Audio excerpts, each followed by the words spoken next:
Hi, my name is Vie, and I am the author of Memoirs of the Forgotten Child. If you stuck with me for the past 3 videos, you know that I am having a daily blog countdown until my book release February 14th. Valentine's Day, called Memoirs of the Forgotten Child. Why I even chose to write about such a taboo topic as abuse. Why I wrote Memoirs of the Forgotten Child. Now, long story short, I'm going to give you the short version. At the end of 2013, I was graduating or preparing to graduate. I was rekindling my relationship with my sister, and also I volunteered at a nonprofit. The nonprofit that I volunteered for was for adolescent boys, and they all went through some things because I'm nosy. So I went through their files, which I could because I volunteered there.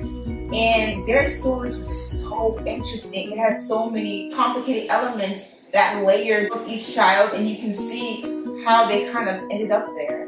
You understood where the mentality comes from, where the culture comes from, where certain flaws come from. You could see that their families most of them were always in the system. With the boys, you could see most of them had some type of sexual abuse.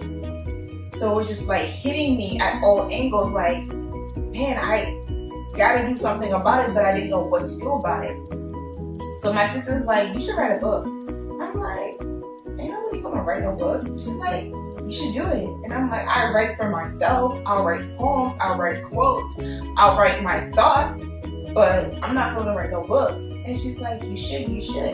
Then I danced with the idea, but I was like, I'm good writing for myself, but to write a book, to be detailed, to spill all my stories, to be very vulnerable, and you have to make sure that your grammar's on point, I'll pass. Then I asked other people, like, what do you think? Should I actually go for it? And they're like, yeah, you should do it. And I'm like, are you sure? Honestly, I was hoping for someone to be like, nah, you shouldn't do it. So I could be like, well, since you said I shouldn't do it, then I really shouldn't do it. But no one was telling me don't do it. So then I was kind of like, I have to do it. I was like 300 pages, very brief, nothing personal, very vague. Ended up telling my whole life story. The majority of it. There's certain things I didn't tell, but I put times and dates and people's real names. For the most part, most people's real names. And it kind of felt like confessions. It felt like, for those who are religious, I'm not, who go to church, especially with the Catholic faith where you confess your sins, it felt the same way, except I was confessing my burdens, my sins, angst, my everything. It felt good to just be honest with myself and be open with myself and go back to those thoughts that were good, that were bad, that were sad, that were happy, whatever it was, and just to honestly let myself feel and be okay with feeling to myself in a book. I was working in social services, and at that time I was working with children who have parents who are low income. And a lot of these parents had a lot of needs, and me as a caseworker, I was supposed to fulfill those needs. That's my responsibilities.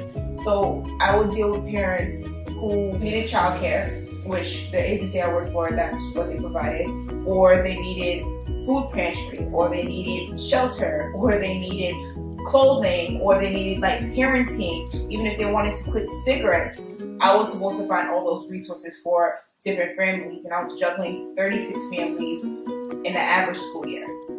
But aside of that, I kept on running into mostly women who told me their life story. And like I said, there's certain things where when you survive abuse, it's like you can tell other people went through the same thing. They don't have to say it, but it's kind of like beating around the bush, using certain terminology, skating around the topic. But if you're really good at evaluating people, you're really good at pointing out certain words, certain expressions, you understand. On the weekly basis, I kept on running into women who felt comfortable enough to say that they've gone through things, but not comfortable enough to say what those things were. And then at the time, I was rekindling my relationship with my sister, my half sister. We share the same father. And she told me that she had experienced certain things that I had. And then I thought about maybe should I write the book, and I was like, I don't know. I started writing in March 2014, March 4th to be specific. And I just told myself, we're gonna write 300 pages. It's gonna be very brief. It's gonna be very vague, and then we're just gonna shove it to the side. Whatever happens, happens. I started writing, and it just gushed. All the emotions, all the stories, all the laughs, all the sadness, everything just spilled over. And it was just like an addiction where I had to keep on writing. Anytime I got free time, I was writing. Then I ended up working after graduating for this nonprofit who provides childcare for low-income families. On a weekly basis, I kept on running into women who felt comfortable enough to say that they'd gone through things, but not comfortable enough to say what those things were. So when I said, I've been through the same things too, and I told them I was writing a book, they were like, that's so awesome. They were very supportive of it. And even along the way of writing the book, I was like, always debating with myself, should I do it? Should I do it? Should I do it? There was one woman who also worked at the nonprofit. She was a teacher, and she was like, I swear our supervisor hired you so you could spy on us. And I'm like, little do you know, lady, I am writing my career.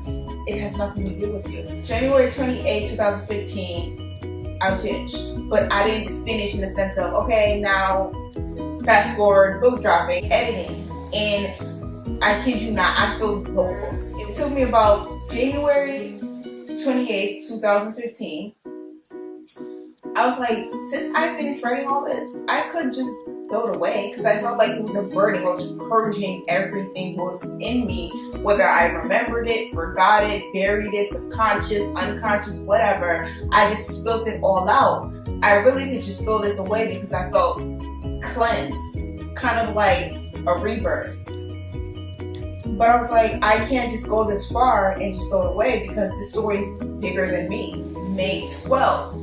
Which is the day before my birthday, and I was trying to figure out what laptop should I get, and I knew I wanted to get a Mac. As soon as I got the Mac, I was like, 20 pages a day, that's what we're doing, we're typing it. I spent typing it from May 12th, my birthday was May 13th, didn't matter, I still was typing.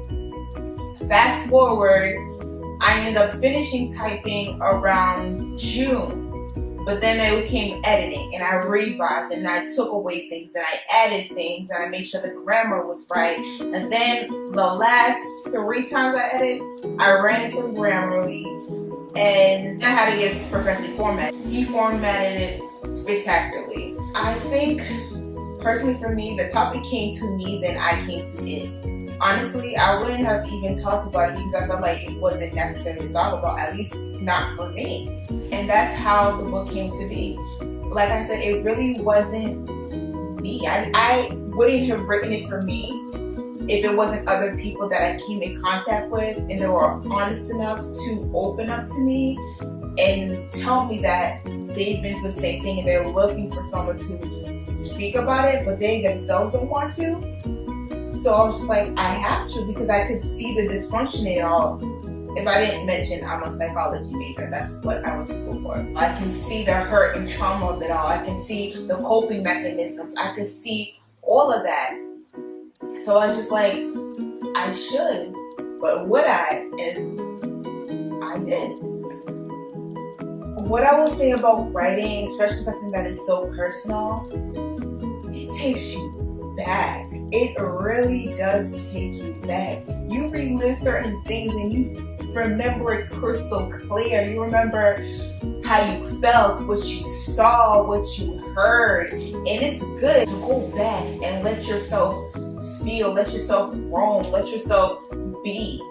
It's a good feeling. So that's how I ended up writing this book. Like I said, it's based on my life, but it's not really for me.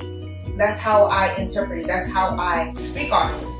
It is my story, but it's not written for me because I know what it is. I went through it. But I feel like it needed to be an example for other victims and survivors to see that you're not alone and it's okay. There is life after trauma. There is life after abuse. You don't have to be the stereotypical, disheveled, broken down, battered, just can't get your life together. Like, you can proceed with your life. There was just an interruption, but you can continue. The whole story behind writing the story, I guess. Hopefully this video resonates with you, and if it doesn't, please forward it over to someone that does. Hopefully it answered any questions that you had about the book and what's in the book and the reason, purpose behind it. Like I said, I am doing daily vlogs. This is vlog number 4 for my countdown till February 14th, also known as Valentine's Day. Be blessed, and see you on the next vlog.